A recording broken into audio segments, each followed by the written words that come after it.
403, June 27th, we'll go ahead and call this meeting to order. Can I get, well, I'll do a roll call of planning commission members. Howard Tritz. Here. Abby Dahlman. Here. Bryce Ehrlich. Here. Joey Edwards. Lupe Bobadilla. Here. Jamie Cipher. Here. Okay, and county commissioners, Commissioner Mudge.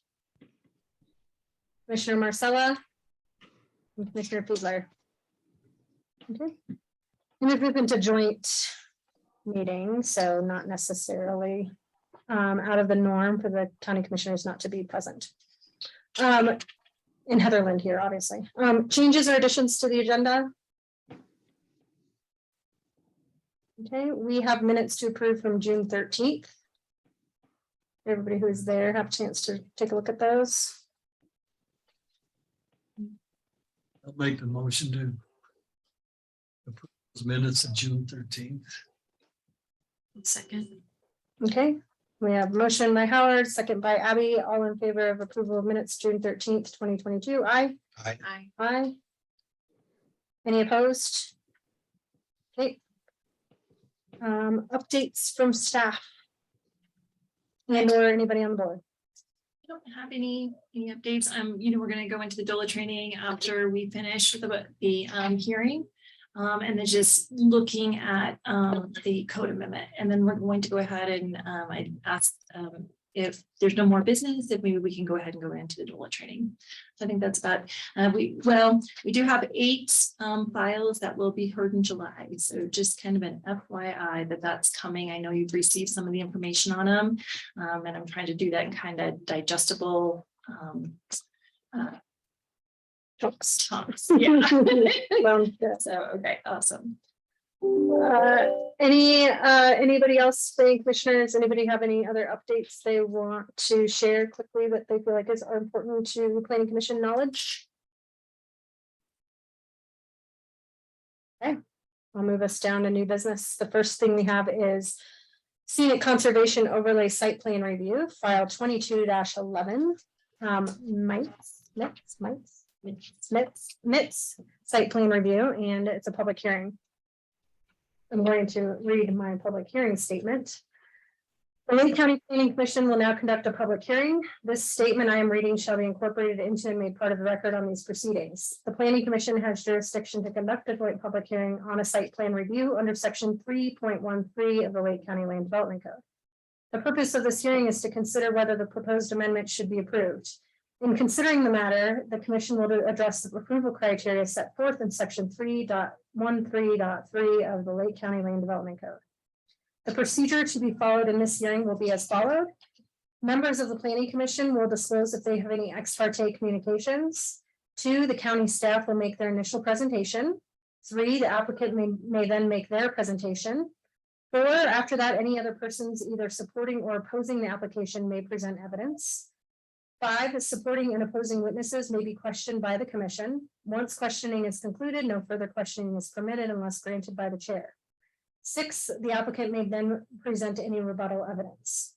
The parties and witnesses are asked to not submit redundant, irrelevant, or cumulative evidence. If someone has already made the point you wish to make, please simply say so. The chair will also require that all comments be made to the planning commission and that there not be any dialogue between the applicant and the members of the audience. At the conclusion of the evidentiary portion of the hearing, the chair will entertain a motion to close the evidentiary portion of the hearing, and the commission will discuss and weigh the evidence. Then there will be a motion to close the discussion phase of the joint public hearing. The motion may take the form, or then the planning commission will entertain a motion on the application. The motion may take the form of one of the following recommendations. 1, approve the application with no conditions. 2, approve the application with the recommended conditions. 3, approve the application with newly identified conditions, or 4, deny the application. The planning director shall make record of any substantial discussion on the motion and include that in the record with the decision of the commission. Are there any objections to the jurisdiction of the commission or to the form or substance of these proceedings? Hearing none, I will now go through and ask each planning commission member if you have any ex parte communications to disclose on this file. Howard Tritz. None. Abby Dahlman. None. Bryce Ehrlich. None. Joey Edwards, not here. Lupe Bobadilla. None. Jamie Seifer? None. Okay, great. County staff may now make their presentation. Thank you so much. Okay, so can everyone see that okay? This is a location of the subject parcel. So under the Land Development Code, under section 4.3.3, the scenic conservation overlay districts, there are, when parcels are identified within this overlay, they are subject to a site plan. In this particular instance, this property lies within right off of Highway 82 between mile marker 84 and mile marker 79. That overlay extends a lateral distance of 250 feet on the north side of the highway as measured from the center line. So clearly, this parcel is within the scenic conservation overlay. The nature of this application is a request to install a power line over from the south side of the highway to the north side of the highway. The photos here just kind of demonstrate what that view shed looks like in that area. And I think, and also, let me also just kind of share too, that this is where the receiver parcel or the cinder parcel is with the current power pole, and this is a BLM owned parcel. The one thing that staff would like to just point out for the Planning Commission is that when you look at the standards associated with the scenic conservation overlay, you know, the big concern are structures, buildings and other structures. Examples of those other kind of structures listed in the code are towers, poles, silos, and structural features that are located in the scenic conservation overlay. And they're supposed to be sited and constructed and finished in a manner that will cause the minimum possible intrusion on and disruption of the established scenic views. Towers and antenna are also of concern in this area, largely because you know, antennas can be lit and towers are more of a substantial structure. I think that it's a compelling evidence that a power pole is probably maybe the minimal amount of intrusion that one would see within this view shed. And that has been largely based on a conversation with CDOT. CDOT also has jurisdiction in this area of the highway. This is part of CDOT Scenic Byway.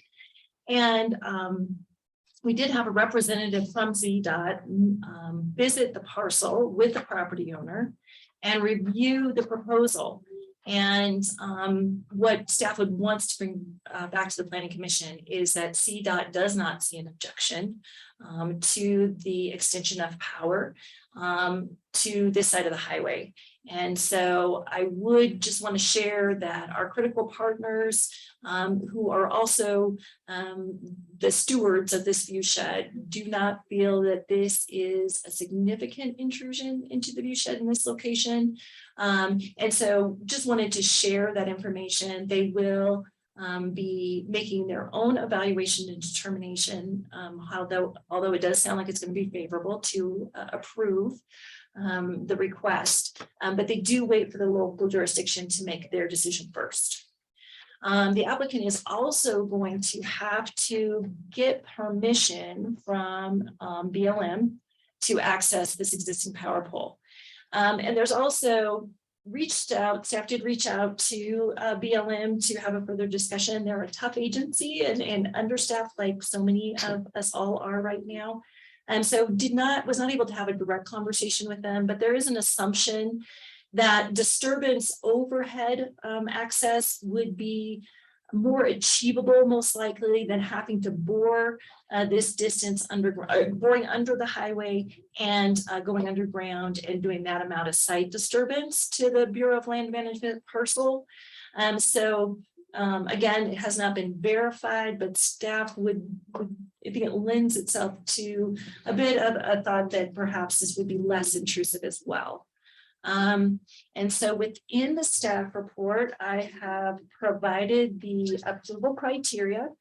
Some of this is very specific and does apply. Some of it really speaks more to structures and when we have a house being built in the scenic conservation, and a little less to something as minimal as a power pole, or a power is actually the line.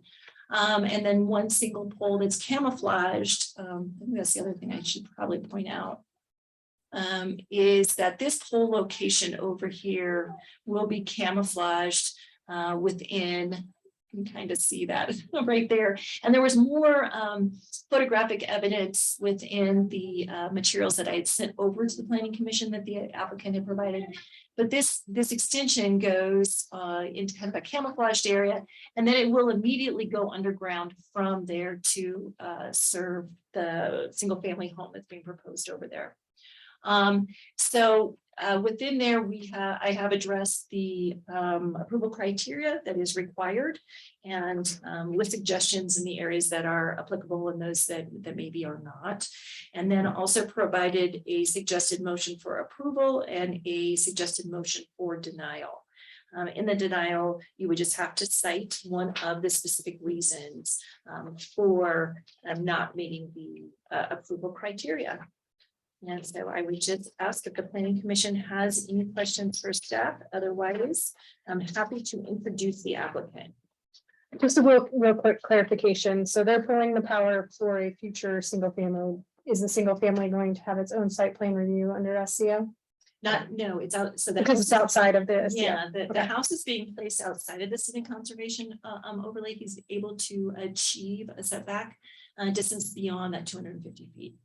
But the building permit is currently pending the approval of this. Got it.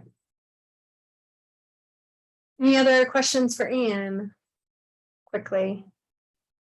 Okay, yeah, let's go ahead. If the applicant has anything they would like to add or introduce themselves. So Kurt, I'm going to go ahead and introduce you and let you go ahead and meet the Planning Commission. Hi there, this is Kirk Mitze. How are you? Good, thanks. Good. Anything that you think that I haven't included or anything that you think might be beneficial for the Planning Commission to know, that would be great. Oh, sorry. Not really. You pretty much covered everything very well. Thank you very much. I guess one thing, I did meet with Warren from Santa Cristo at the property to review it again. His one concern, and you just don't know what you're getting into until you're into the project, is by boring underground, the volume of rocks, of boulders, he's worried about boring kind of bouncing around, in ground and trying to achieve the bore. And if they have any problems with that, he's really concerned about having a trench there on 82, which would be obviously a pretty bad situation. So that was one concern he brought up that I've learned since I submitted this application, maybe to make you guys aware of. Beyond that, I think you covered it pretty well, Ann. Is it a board just to place? Is it a board just to place the pole that you're referring to, Kurt, or were you saying instead of placing a pole? Yeah, well, if we had to go underground and bore, he had a number of concerns in going underground. If they had any trouble, are they going to have to trench that highway? If they have future service problems, are they going to have to trench that highway? He mentioned he had a project, I think it was in Carter Springs, where the bore overwatered the bore process and caused a bulge in the road. So he's just kind of really concerned about the impact of that road, as it's, especially in the summertime, kind of a major deal there. Did that answer your question? I wasn't sure. Yeah, so that's what you're hoping to avoid. Exactly. Okay. Yeah, by going overhead instead. Got it. That makes sense. And CDOT doesn't have concerns about height, I guess. No, Joel was able to actually visit the site, and initially there was a little bit of a concern. And so that's why, as you probably recall, we've tabled this conversation until CDOT could go to the site and visit with the applicant. And then after visually seeing it and reviewing it, they came back with not having any concerns. And so that's why we've gone ahead and brought the application forward. Okay, does anybody have any questions for the applicant or for Anne at this moment? And do we have any members of the public looking to ask any questions or make any comments regarding this application?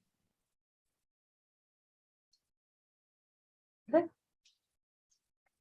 Well, at this time, I can entertain a motion to close the public hearing on file 22-11. Yeah, I'll move we close the public hearing for 22-11. Second. Okay, all in favor of closing public hearing? Aye. Aye. Commissioner Seifler? Okay. Opposed? Okay. Now we can, public hearings closed, so now planning commission can have discussion. We can entertain a motion to approve the application with conditions, with no conditions, with or deny the application. Do we have anybody who wants to make a motion?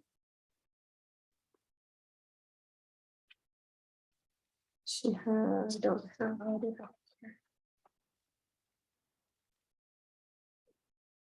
These are options for motions. Oops, same one. Yeah, I'll just say that I drove Independence Pass on it Friday. And one of my things is I want to look at this site and see what it was, and I couldn't tell what site it was because it seems like every house along 82 in that region has a line over the highway. Yeah. So I don't know if this is like out of character for that area at all, or going to be unobtrusive or really noticeable. So Yeah. that's my thoughts. I have a comment. Yeah. I always hesitate voting for anything that's going to violate the scenic overlay, and I've always been defeated.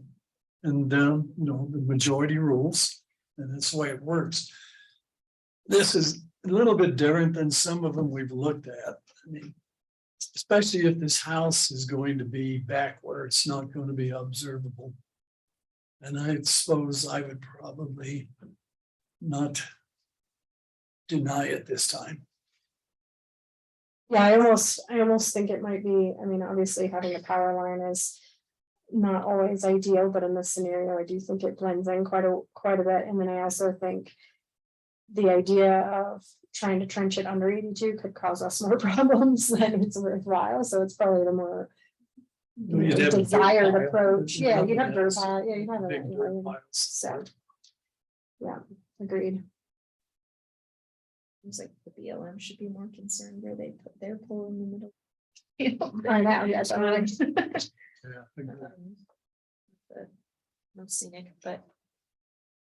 Well, I can go ahead. Okay. I move that the planning commission conditionally approve file 22-11. Mitze site plan review based on the information contained in the staff report and the applicant's submittal. 1, approval is contingent upon approval from Colorado Department of Transportation to extend power over the highway and through the scenic byway. 2, approval is contingent upon access approval from the Bureau of Land Management. And 3, approval is contingent upon all statements and information contained within the submitted application. And further finding that 1, the proposed site plan is consistent with the goals, objectives, and policies contained in the Lake County Comprehensive Plan. 2, that the proposed site plan conforms to the requirements and provisions of this code. 3, that the proposed site plan adequately addresses the submittal requirements items. 4, that the proposed site plan is consistent with and in harmony with neighboring land uses and further intended land uses in the area. And 5, that the proposed site plan is substantially in compliance with the requirements and provisions of section 6.15- design criteria. Second. Second. There's a motion on the table. Do we have any discussion on the motion? Okay, I will do a quick roll call vote on the motion. Howard Schutz, I'm, Abby Dahlman, Aye. Bryce Ehrlich, Aye. Lupe Bobadilla, Aye. and Jamie Seifer. Aye. Heather Lindh, aye. Okay, motion carries. Forward on file 22-23, which is the LDC amendment on the special event facility, reviewing the edits that Ann did on those documents. And Ann, I'll let you start us off. Sounds great. And just a quick note for Kirk, your site plan review has been approved. And so I will get that notice of decision recorded and you'll be able to go ahead and move forward with Lake County's approval. Thank you, and thank you for everybody's consideration on it. Back. Bye-bye.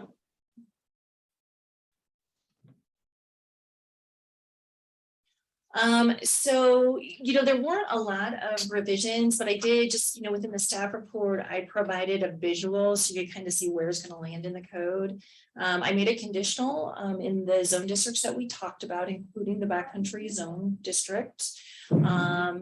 And then here are our two definitions. The definitions did not change. I did highlight, I thought, the only revisions that I took out were, this would have some within down here, within the submittal requirements for the event management plan, there was a parking requirement. So in the discussion that we had at our last meeting, we removed this adequate parking to be 50 feet within the setback and then left it to be addressed within the traffic and parking management plan here. So everything else in the standard stayed the same. And then down here within the event management plan, we added the wildfire mitigation plan. And the emergency management plan, that was just I just changed that. It said the emergency plan, and I just changed it to emergency management plan. I just felt like it was a little more inclusive of,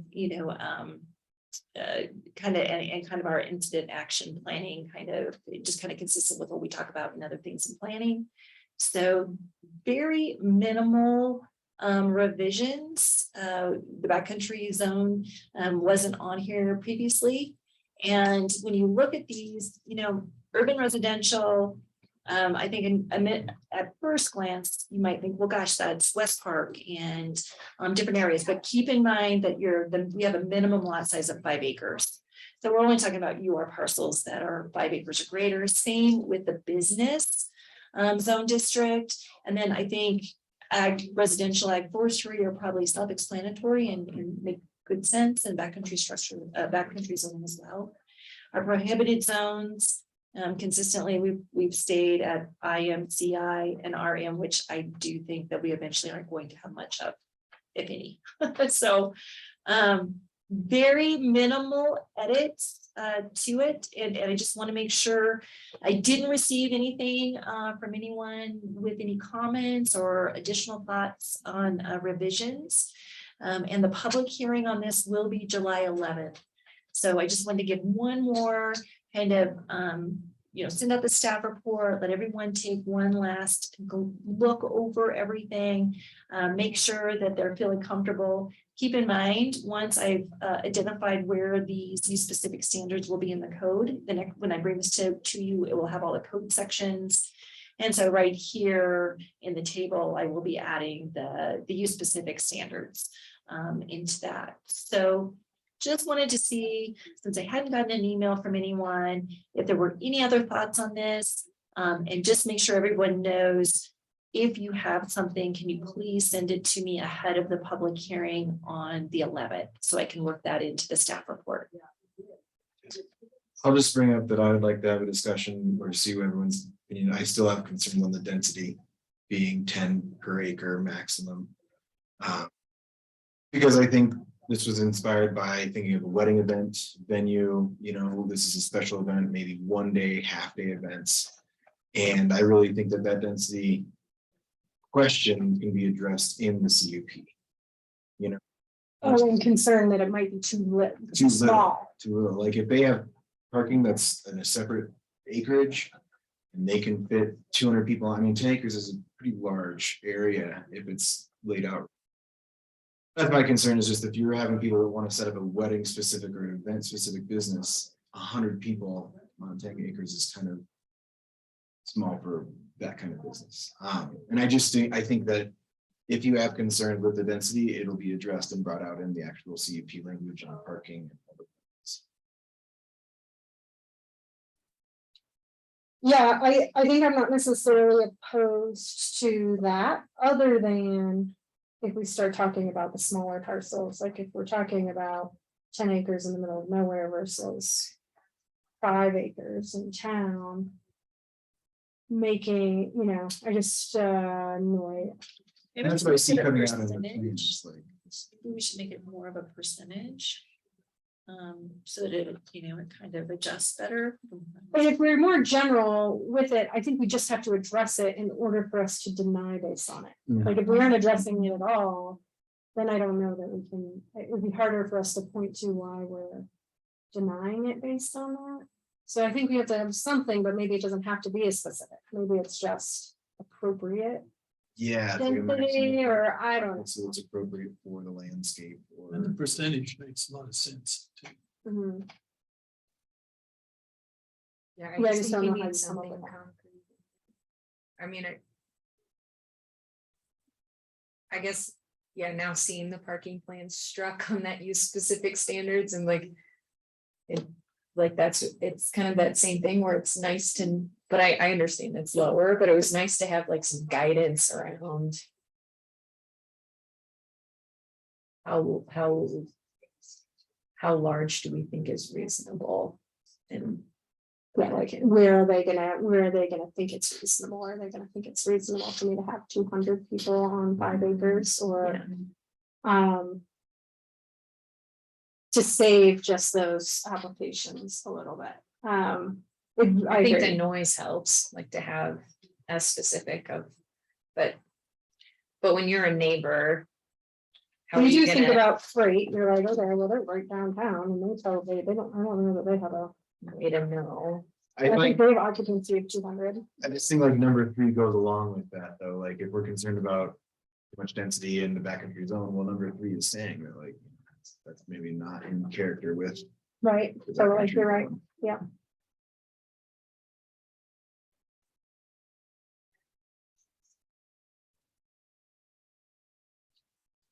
I don't know, but I think you have to build your facilities to a size, right? Right, but if I'm saying, okay, I'm gonna bring my application to you guys and I say. Here's what my proposal is, here's my building capacity is this, and I plan to allow up to this, then my conditional use permit is on that number, so it's 250 people. And you're like, whoa, that's too many people for that space, I'm not gonna build my building yet, if I don't have approval from you guys. Yeah, I guess I'm just thinking like, So I have to come up with it as an yeah, applicant to the planning commission, here's my proposal and here's what I'm going to maximize my people. And then that's when you come back and be like, well. I don't think so, but we could approve this number, Mhm. and then you land on something, but it does put a lot of. It allows the buyer, sorry, I'm just using my dog, it allows the applicant to. Propose what they're gonna do and allows them to be creative with their application to us by not giving too many parameters. But it does, that also has the flip side of allowing them to go through a whole lot of work of submitting an application for 500 people on 5 acres and have us shoot that down. Well, and I'm so sorry, I misspoke. I think that I kind of set this discussion off a little bit in the wrong direction. I think that I said that you have to have a minimum of 5 acres, you have to have a minimum of 10 acres based on this. That's what standard. I thought too. So you have to have a minimum of 10, and that puts 10 people per acre. So at 10, so your minimum or you would be, or excuse me, maximum for 10 acres is 100, and then goes up from there. So it really is, is 10 people per acre, when you have a minimum of 10 acres, is that overly restrictive?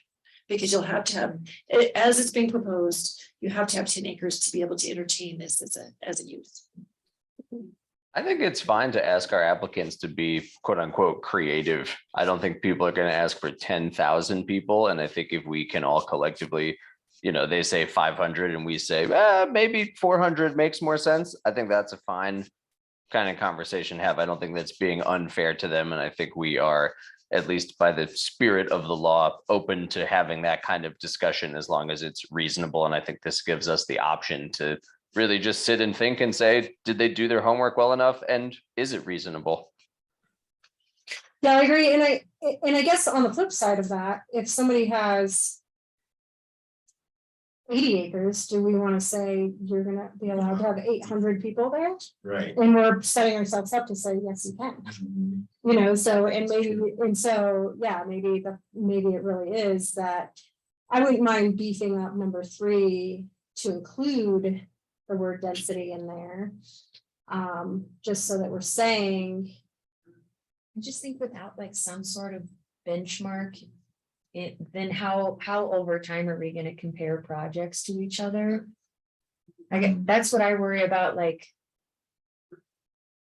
And then the only thing else to keep in mind is that we have this kind of per acreage kind of formula in group camp. We have it in, so anywhere else that we have rural parcels that are being used for group gatherings, there is a threshold. So this is consistent with how we look at it with other uses in the code. And I can look those up real quick. So if you want to have those, or I can, I am keeping an eye on the time because I can send out some notes on this for further discussion too. So I'm happy to do that. and the other option is to keep it that way because it's consistent with other things we're doing, or change number 1 to read it Well, as a guideline instead of a. it's like number 1, you just increase the density because the second half of it says it could still be limited. Should it be warranted. Yeah. So that's where you can prevent that 800 people, on 80 acres, it's still written in there, but this would allow. Maybe just a different maximum for that creative thinking. Okay, we know that most 10-acre parcels aren't going to be able to accommodate 200 people, but. And so. Yeah, I mean, do you add something in that sentence that just said, unless something can be, I don't know. I mean, I still almost feel like for this kind of facility, I mean, I guess so hard, 10 acres is hard. Like Bryce said, the second part of number 1 pretty well gives us the authority to control it. But it only allows us to reduce it further. So if somebody with 10 acres wants to and has a really great plan for 200 people, they're not up. It's gotta go. But wouldn't we be able to say that in accordance to number 3 though? Okay, so number 1 allows you to have 200 people, but number 3. Well, right now, number 1 only allows you to have 100 people. Well, sorry, but like you're saying, what if number 1 allows that, but we can say, well, but. Given the parameters of other conditions or use specific standards, we think that it should be lower. So are you thinking we increase the 10 acre people, 10 people per acre, and then we're able to further reduce it? With it, so changing that number of 10 per people per acre to something else. That's like, I think. And then there's enough keeping the language in there language, the rest to Yeah. help be able to reduce it is what you're saying. You want to know how many it is? Give me 1 minute. I think it's 10 per acre. I think it is. I think it's the same, yeah. I think that actually that was part of the. Which group camp is a little harder because that's why, well, yeah, it's a longer. More intensive one. I think if we're able in the future to always say, no, please give us a smaller number. It to some extent doesn't matter what the actual density is, as long as we're not saying, 1,000 people per acre or something outrageous. If it makes sense to say 20 or 30 people per acre, and then we can always say, no, please make it less. That seems fine with me.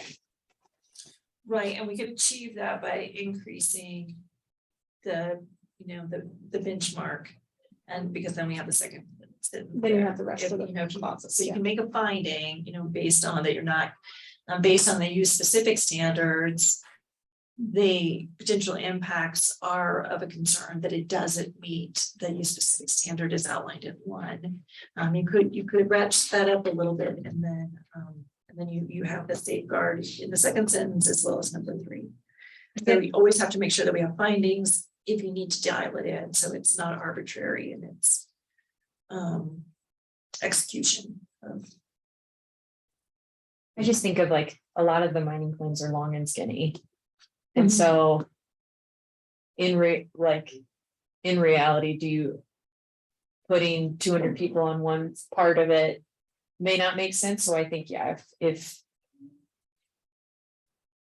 I don't know how much I would, I'm fine if we want to increase it, but I think those are the things that would beg a discussion, I think, like.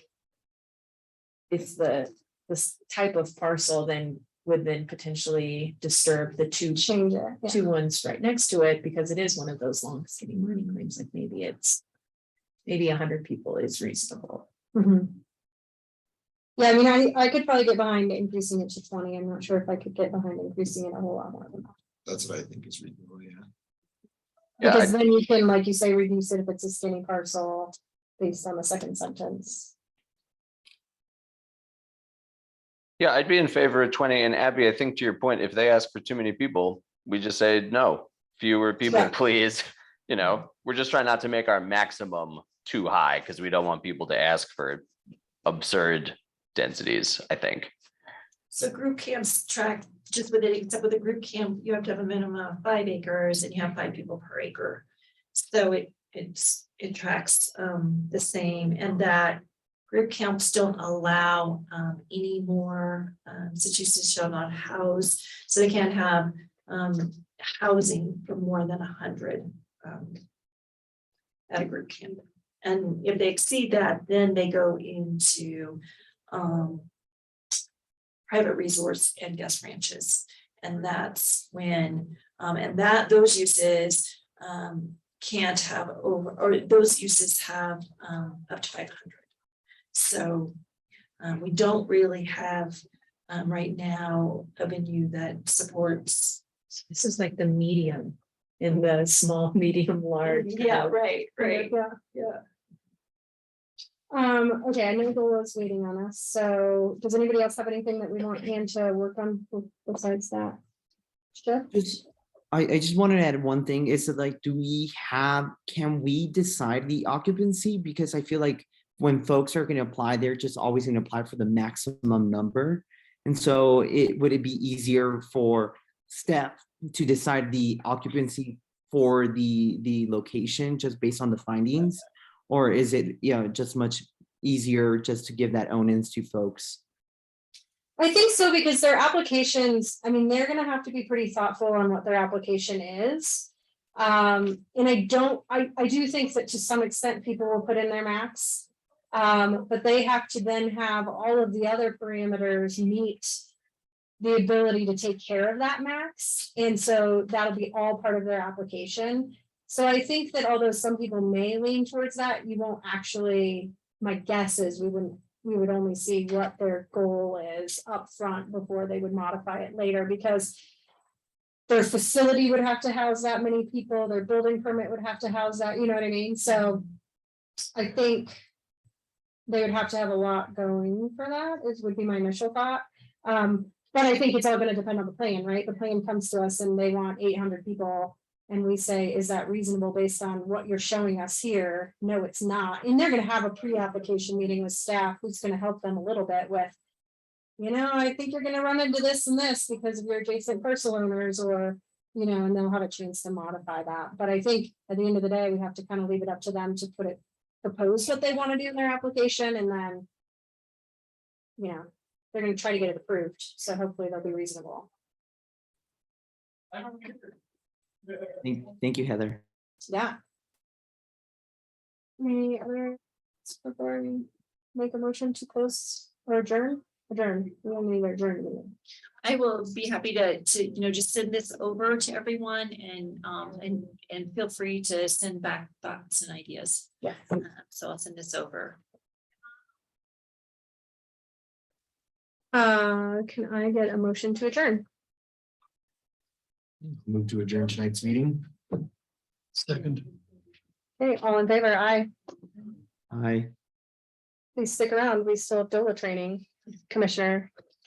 Yeah, Lupe and Jamie, Kayla, I see you're already on there. So you should have that other link. So thank you so much. Click on the other link. Yes.